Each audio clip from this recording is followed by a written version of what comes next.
En nombre del Padre, del Hijo y del Espíritu Santo. Amén. Amados hermanos, en nuestro Señor Jesucristo. Nos encontramos en el tercer domingo después de Epifanía. Pero antes quiero hacer una aclaración por un error al hablar de San Juan el Enano.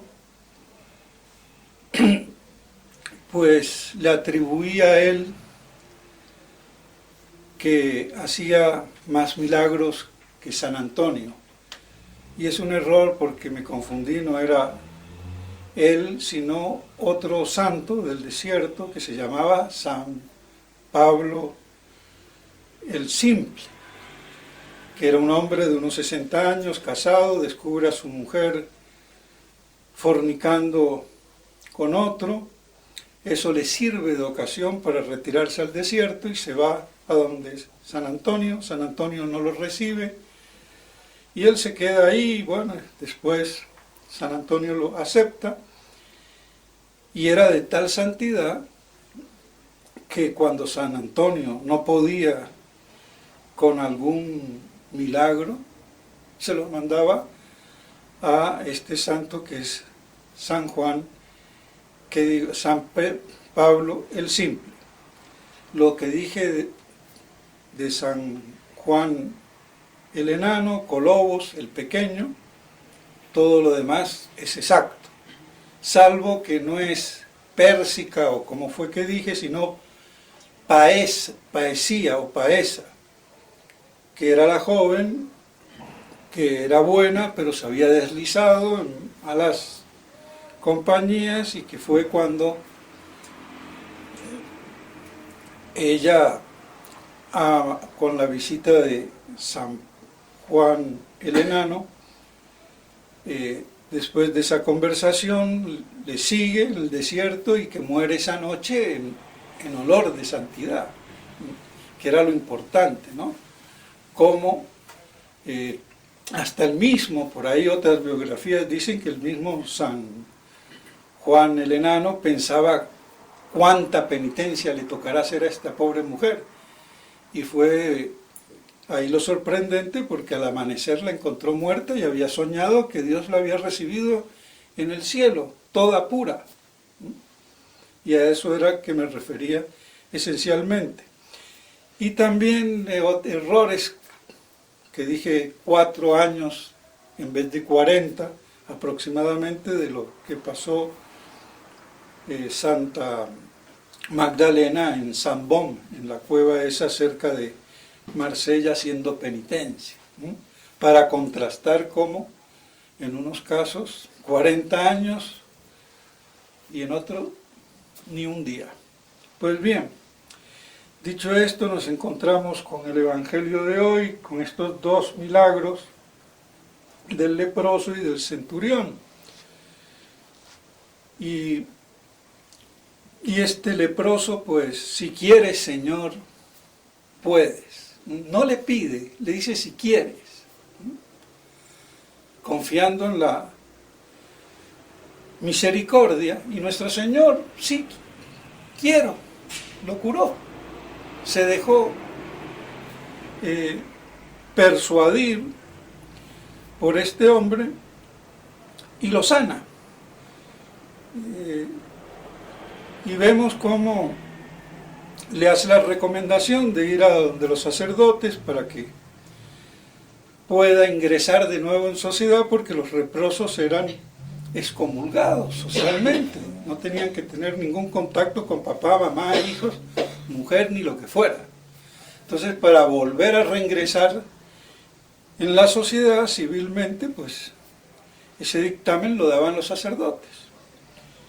Y pues bien, así vemos esa gran fe, igual que la que tiene el centurión, que nuestro Señor dice que no vio en todo Israel, o sea que no vio persona con mayor fe, porque nuestro Señor anduvo fue por Israel.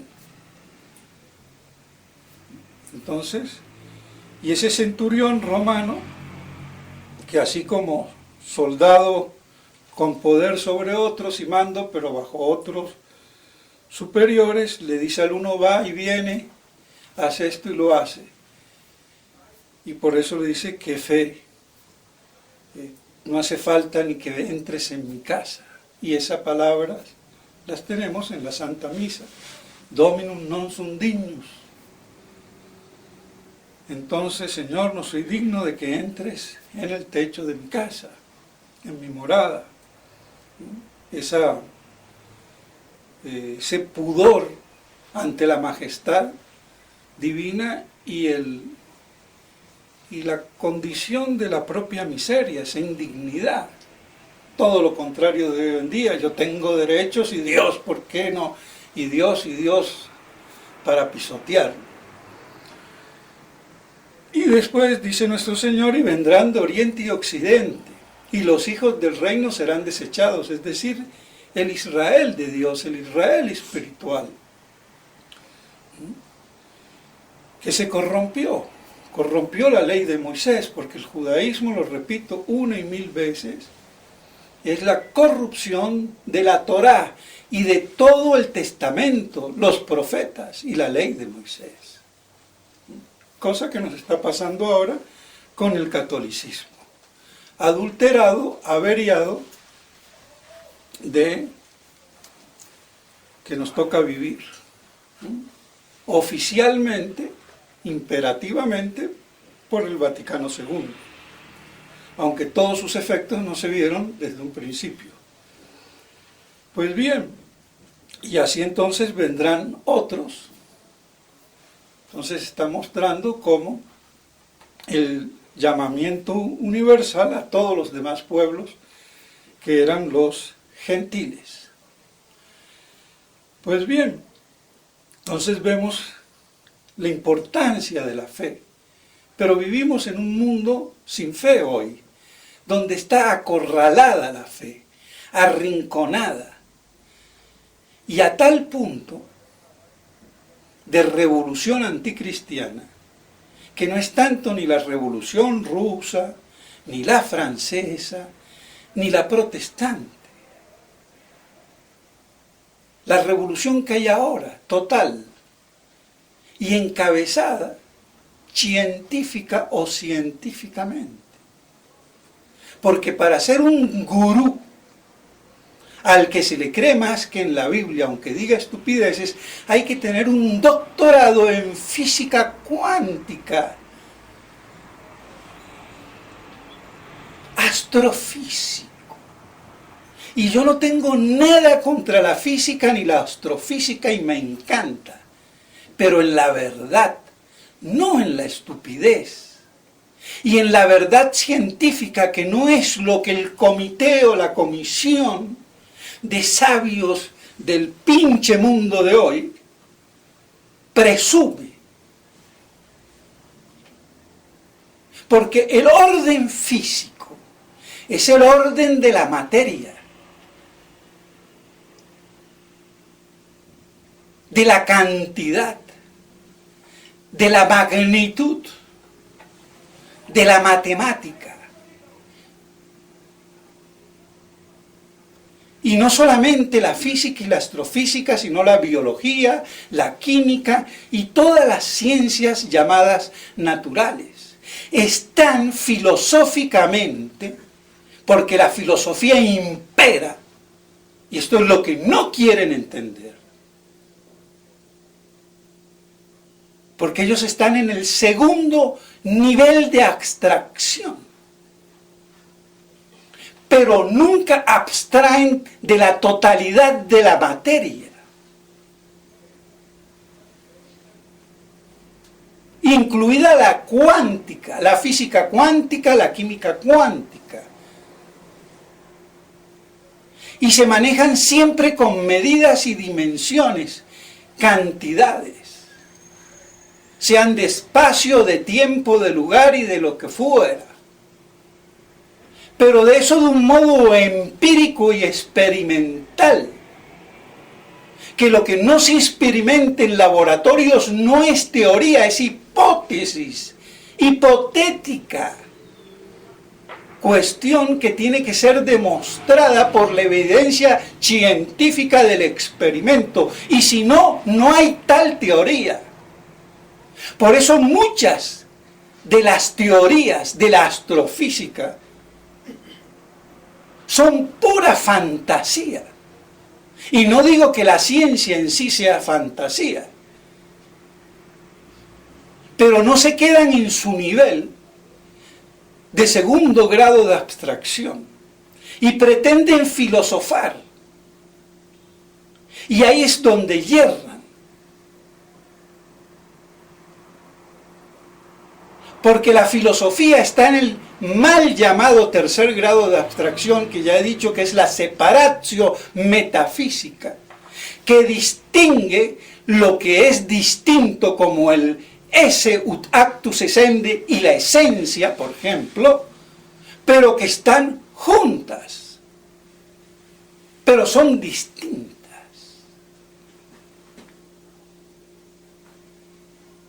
Entonces el físico no llega a la metafísica, y cuando llega, llegará como hombre, pero no como físico, ni como químico, ni como biólogo, ni como médico, ni como abogado. Entonces siempre está limitado en ese segundo piso sin llegar al tercer piso de la separación metafísica. Entonces cuando el hombre piensa, por naturaleza es un ser metafísico, que se pregunta del cosmos. Y tanto es así que la filosofía tiene un artículo que se llama cosmología, pero la cosmología física quiere superarla, dando una explicación al universo y a la materia que está fuera de sus conceptos, de sus magnitudes, de su cuántica, de sus medidas, de su tiempo y de su espacio, porque ellos no pueden definir ni el número, ni el tiempo, ni el espacio, ni la materia, ni la cantidad. No pueden definir nada. Es la filosofía que le da las nociones de esos conceptos a partir de los cuales ellos, por axiomas físicos, químicos, biológicos, comienzan sin probar sus fundamentos y hacer su ciencia científica experimental. Pero nada más. Cuando un físico como Hawking, ateo, o un físico que es el bebé de la física cuántica, un tal Juan Maldacena,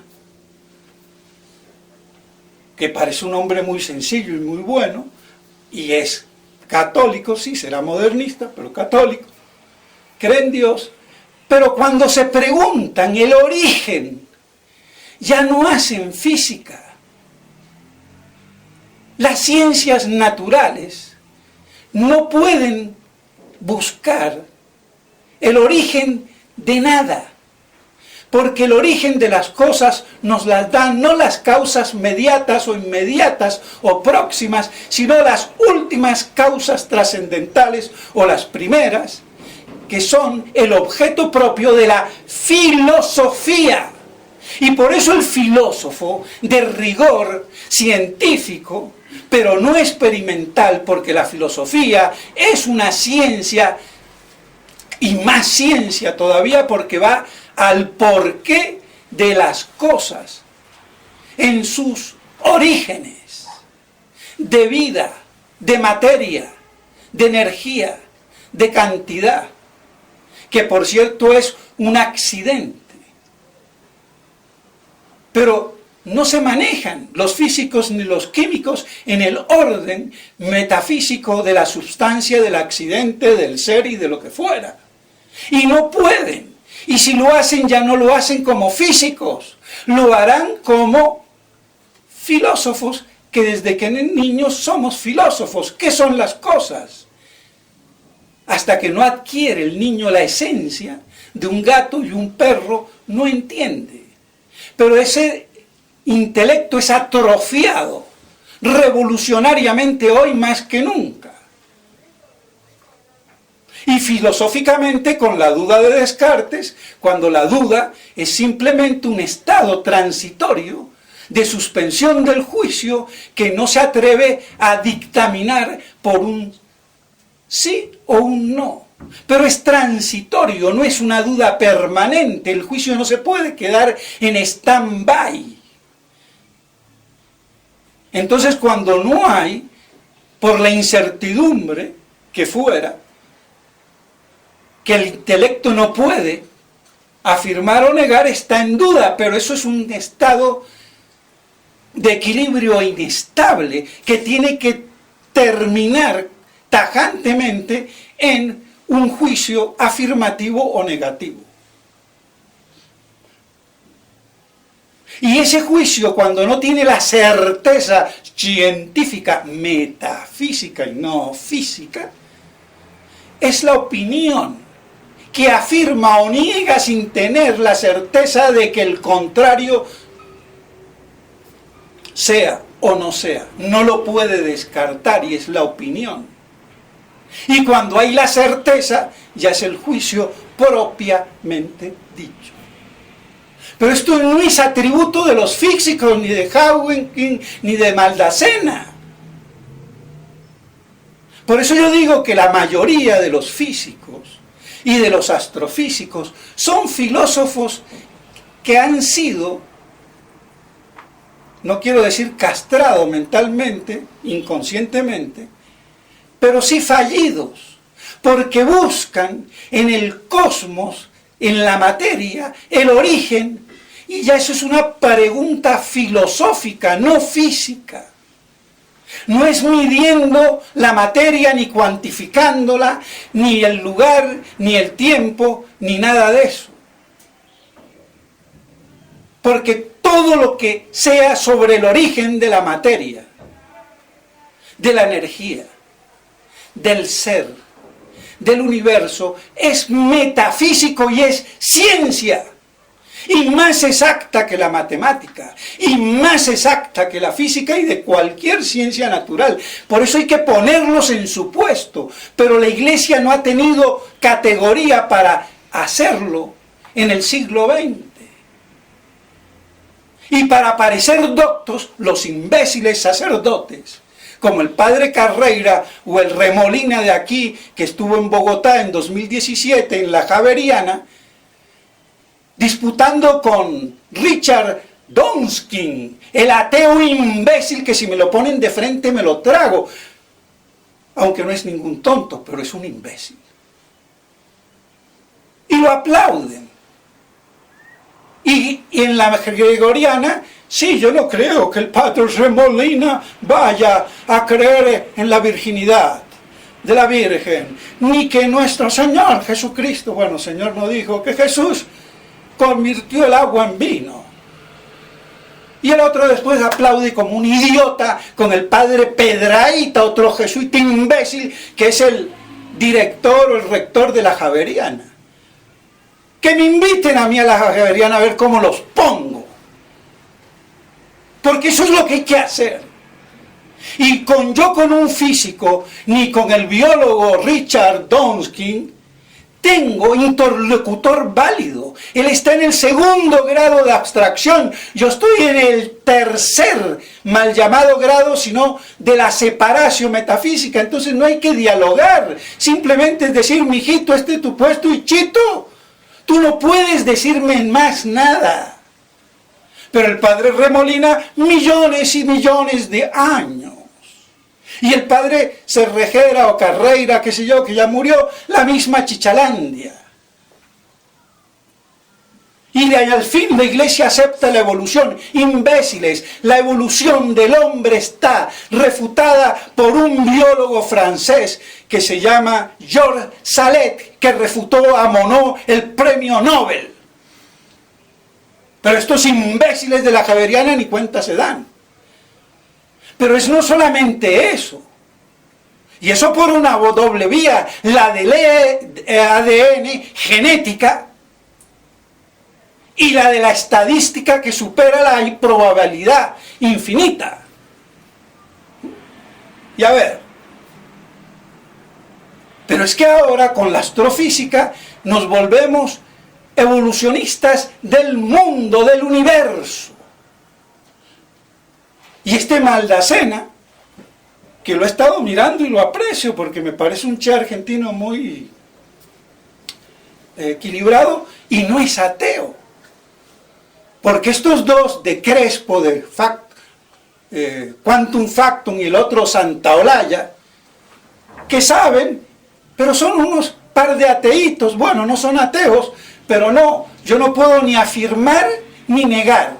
Bueno, están bien, por lo menos no se declaran ateo del total, pero se declaran que agnóstico, y eso es una estupidez, porque el agnosticismo es negar que la mano coge, y en vez de mano tengo inteligencia, capto las esencias.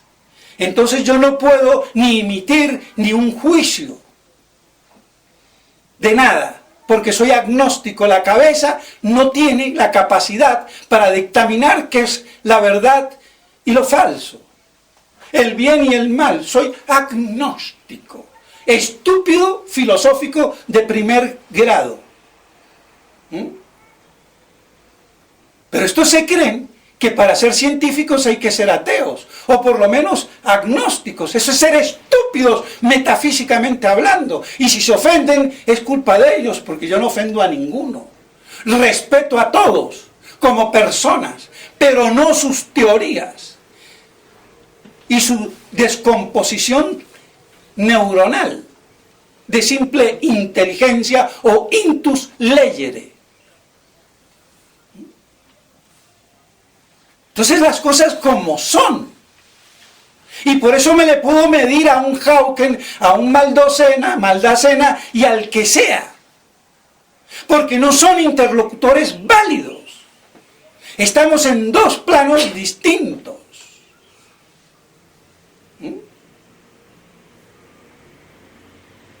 Estoy en el tiempo o espacio tetradimensional de Einstein para fregarles la vida.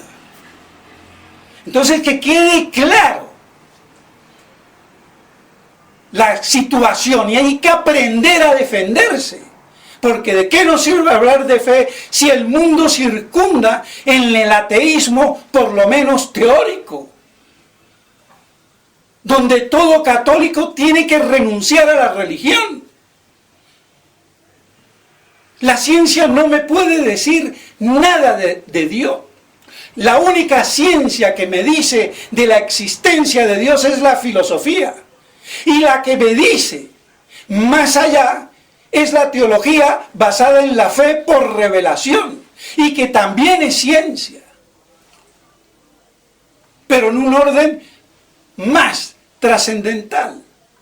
Pero la existencia de Dios se prueba. Y no se puede probar la no existencia ni de Dios ni de nada, porque no se puede probar la existencia del no ser si no es por contraposición del ser, lo cual la nada niega. Pero esto es mucho lenguaje filosófico para esta gente. Y se las dan de doctores. Y eso que yo no soy doctor, ¿qué tal si fuera doctor? Sería la panacea.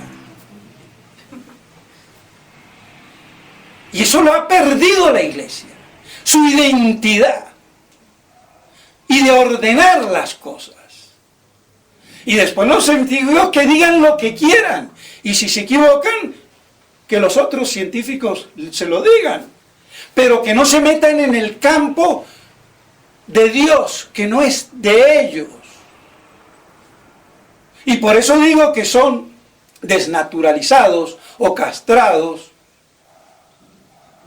porque están buscando el porqué último de las cosas, y eso no me lo da la física, ni la química, ni la biología, me lo da la metafísica.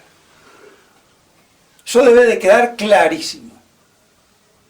Y la existencia de Dios se prueba. Para el que tenga un poco de intelequia.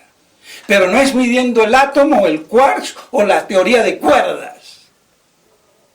porque eso me aclarará cómo está constituida. Pero lo que no pueden hacer es evolucionismo cósmico. Es decir, un Big Bang, creador o no creador, si soy ateo o no ateo, como Hawking es ateo, y que eso se organiza, se expande, evoluciona y se crean las galaxias, las estrellas, el Sol, la Luna, Júpiter, y después salen amebitas y salen monitos y después sale aquí estoy yo, che. Y algunos paran, todo evoluciona hasta el cuerpo del hombre, pero al llegar al hombre se necesita la infusión del alma, como dice el padre Carreira, y con eso cree que es católico. Y se olvida que el hombre fue hecho no de un chimpancé ni de materia orgánica, sino inorgánica, del limus de la tierra, el barro. Y que Dios creó los cielos y la tierra, y el primer día hizo la luz. Entonces Dios crea la materia, pero también la organiza, le dictamina sus leyes y las estabiliza. Entonces por eso son todos unos herejes cuando tildan de católicos y no se dan cuenta, pero como la Biblia es simbólica, es un mito, aclaro, un midrash a lo judaico.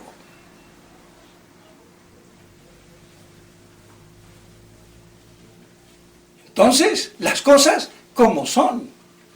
Yo no puedo imaginar que la materia, que Dios la crea en un Big Bang, y ya Dios se va a hacer la siesta, se va a polillar, como dirían en la Argentina, para decírselo a Maldacena, y el mundo empieza solítico, cuánticamente, a gestarse en millones de años.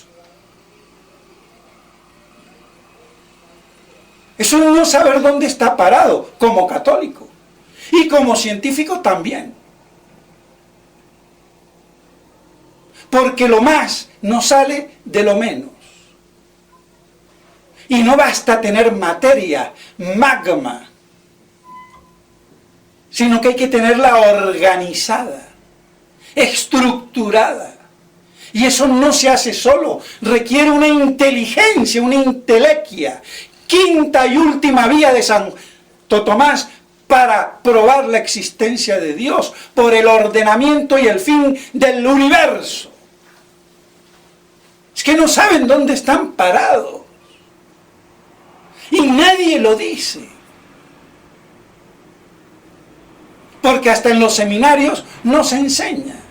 Y los curitas creen que usando la sotana, si son tradicionalistas y moviéndola de aquí para allá, caminando más con las caderas para ir barriendo, como las mujeres, ya están apoltronados en su autoridad y su estado de chichagracia, chicha estupidez. Entonces yo no puedo esperar que un cosmos se organice solo. Y es más, y me alargo un poco, pero ya que lo largo con todo, porque tengo las baterías full time, y de inglés no sé una chicha, ni me interesa. Entonces, ¿qué pasa? Pero si hasta Santo Tomás y Aristóteles, antes que Einstein, ya dijo que la luz es instantánea.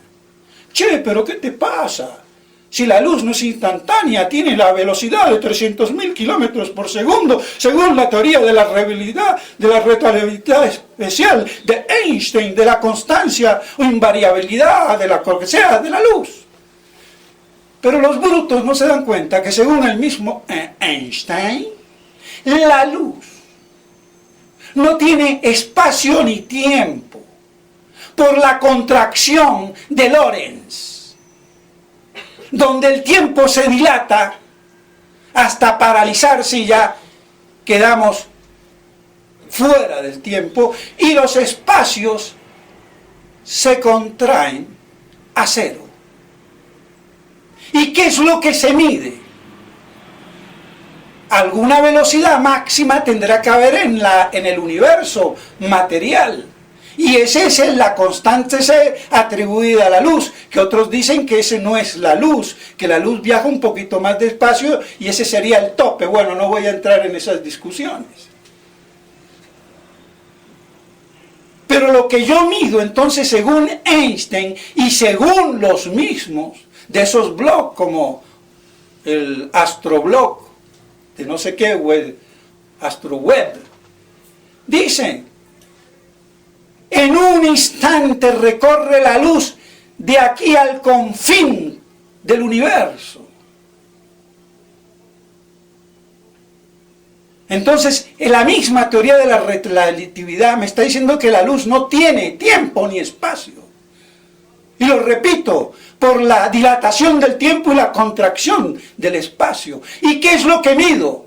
Mido la velocidad de la luz de un observador en reposo, pero como la simultaneidad es también relativa, entonces es tu medida de ser humano chipcha terrícola. Pero si te vas montado en el caballito del fotón de luz, si es que no desapareces con tu masa, entonces no tienes tiempo, ni velocidad, ni espacio. Entonces, ya lo dijo Santo Tomás, instantánea, y Aristóteles. Y que no es un cuerpo. Entonces no tiene masa, porque lo que tiene masa son los cuerpos. Y es una cualidad del cuerpo luminiscente. Y una cualidad no tiene tangibilidad. El sabor, ¿qué tangibilidad tiene? ¿Qué dimensión tiene? Por dar un ejemplo.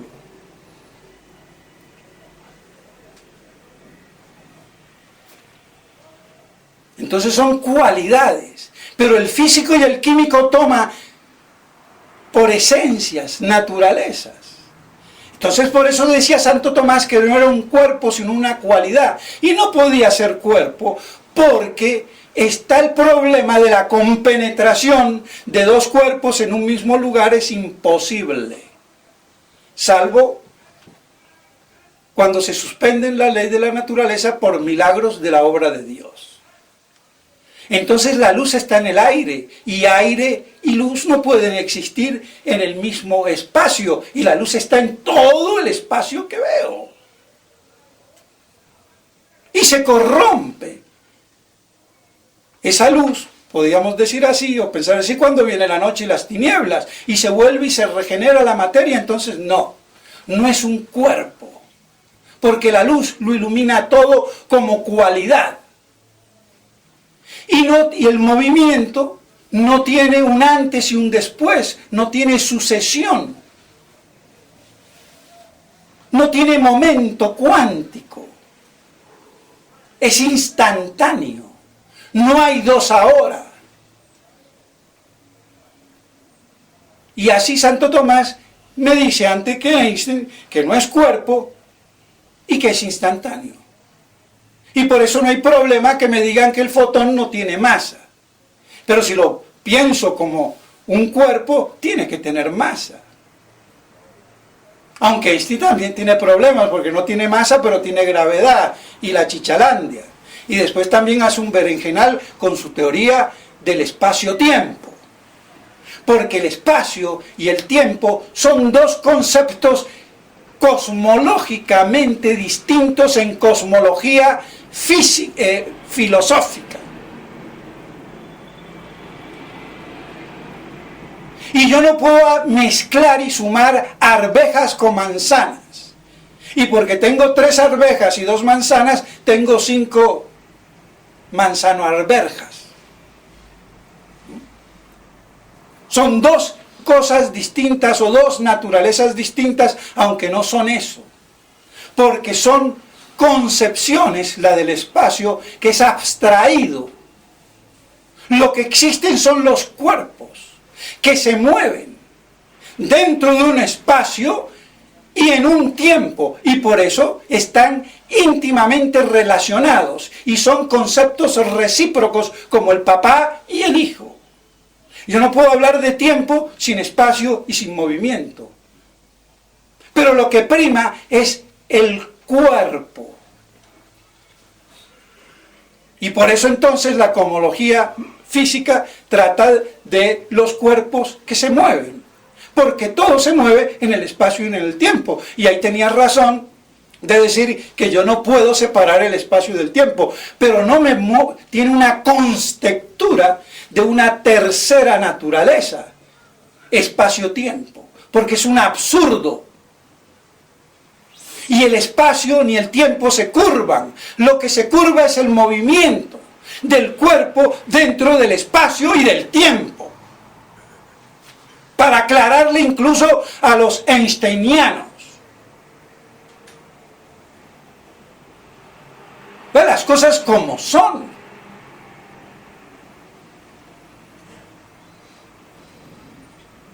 Pero bueno, ya dije mucho y me corto porque no quiero seguir hablando. Pero esto para demostrar, entonces, cómo muchas cosas que creen descubrir hoy los físicos ya están dichas. Y aún los mismos relativistas y discípulos de Einstein siguen hablando del tiempo de la luz. ¿Y por qué hablo de esto? Porque yo veo las estrellas y vi miles de años. Lo que me pasó con el profesor que ya murió en Albano, que el mundo tenía millones de años porque las estrellas demoraban, si la más cerca, 4 años luz. Y le digo, pero vea, y no pudo Dios crear todo eso alumbrando la estrella, lo dejé callado. No supo contestar, ni puede contestar. Y además que esa luz no viaja en el tiempo, según la misma teoría de la relatividad especial, es instantánea. Entonces yo no tengo una visión del pasado, yo tengo una visión del cosmos, minuto a minuto, instante a instante. Y así como lo veo hoy, así es hoy y ahora. No en el pasado ni en el túnel del tiempo. Pero vayan y díganselo esto a los astrofísicos.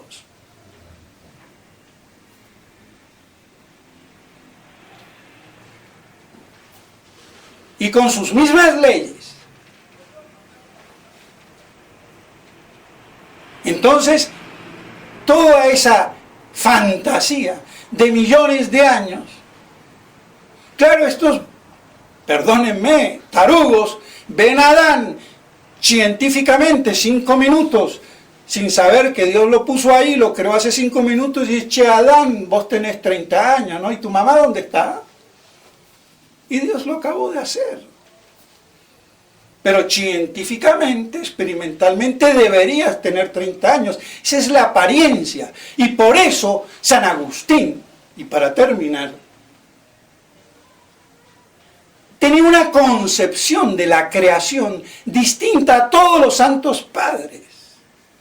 Lo que se llama la creación en potencia, de un solo acto todopoderoso, toto et simul, todo y al mismo tiempo, creando el tiempo, porque el tiempo también es creación. Y ya Santo Tomás decía, la creación en el tiempo no se puede probar filosóficamente porque pudo haber sido creado con un tiempo desde toda la eternidad. Pero sabemos que es en el tiempo por la revelación. Y por eso algunos decían que Santo Tomás era demasiado ahí racionalista. Y tenía toda la razón Santo Tomás. Entonces, no hay una creación en 6 o 7 días, sino que los 6 o 7 días es un solo día, pero especificado en 6 etapas del conocimiento divino. que tienen, que le hace Dios a los ángeles que crea. Y por eso para San Agustín, Dios creó todo, pero no todo en acto. Creó algunas cosas en acto y otras en potencia en sus razones seminales, como si yo creo el árbol en su simiente o semilla. Pero no tengo el árbol en acto y menos con el fruto. Entonces algunas cosas las hizo en acto y otras que se fueran dando en el tiempo, pero por las razones seminales, que es muy distinto. Entonces no habría un Big Bang versus creación, sino un acto creador de toda la materia, de todo el cosmos, que Dios organiza y sigue organizando y sustentando, porque cuando Dios haga así, yo dejo de ser y toda la cuántica deja de ser. Y todos estos astrofísicos paran en la nada, porque Dios no solamente nos crea en el ser, sino que nos mantiene en el ser y nos conserva en el ser. Y si no se agranda, no se achica. Por eso me alargo, pero es que es así. Para dar por lo menos un pantallazo. Y a ver si me dan un premio Nobel. Pero ¿qué van a dar premio Nobel a la inteligencia?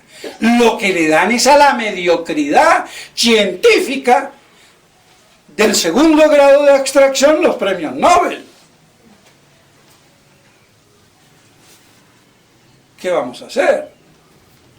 Pues bien, entonces esa era la maravillosa expresión de la creación de San Agustín, y por eso decía apariencia de evolución.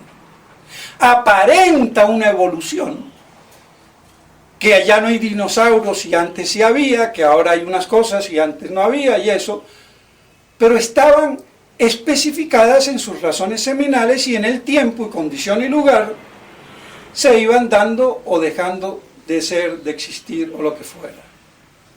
Pero Dios organiza todo. La materia es incapaz de organizarse a sí misma y la prueba está en el principio de isotropía, de generación de la energía, a la cual tiende al desorden, cuando no hay orden y inteligencia. Por eso tiene que haber una intelequia suprema que es Dios, y no Hawking. Se acabó. Y bueno, seguiría hablando, pero tengo que parar. Aunque ganas no me faltan porque estoy embalado y así vomito todo lo que me he tenido que tragar. Y eso que no soy físico ni químico y no sé nada. Pero aclaro, en el Colegio Nacional de Montserrat, en cuarto o quinto año en química, tenía el promedio máximo 10. Así que tampoco soy tan acientífico como cree el imbécil del blog de Sun Corda. Váyale su zancadilla de coletazo. Pues bien, entonces, mis estimados hermanos, que esto nos sirva para que apreciemos la fe, y que la fe y la verdadera ciencia son compatibles, porque la ciencia me lleva a Dios por todos los sentidos, por todos los caminos, pero tengo que dejar la ciencia y empezar a filosofar en el campo metafísico para aceptar la existencia de Dios. Y después llegar al orden de la fe para poder conocer cómo es ese Dios en su naturaleza misma, que es trino. Que eso no lo puedo saber por la filosofía. Entonces creo que queda más o menos el panorama. Y esto tiene mucha más contextura que todo lo que a veces dicen los científicos, haciendo pasar por científico, y son simples extrapolaciones deducciones probabilísticas, estadísticas, de lo que podría, pero siempre andan con la incertidumbre de Rosenberg, o no sé si era así, porque no saben dónde están las cosas. Entonces, nosotros sí sabemos dónde están las cosas, lo esencial de la vida. Y por eso el católico tiene que enriquecer su alma sobrenaturalmente con la fe. Y si tiene ciencia, también le sirve. Pero la ciencia no me va a explicar la naturaleza de Dios, ni su existencia. La ciencia natural, la ciencia metafísica, es la única que sí.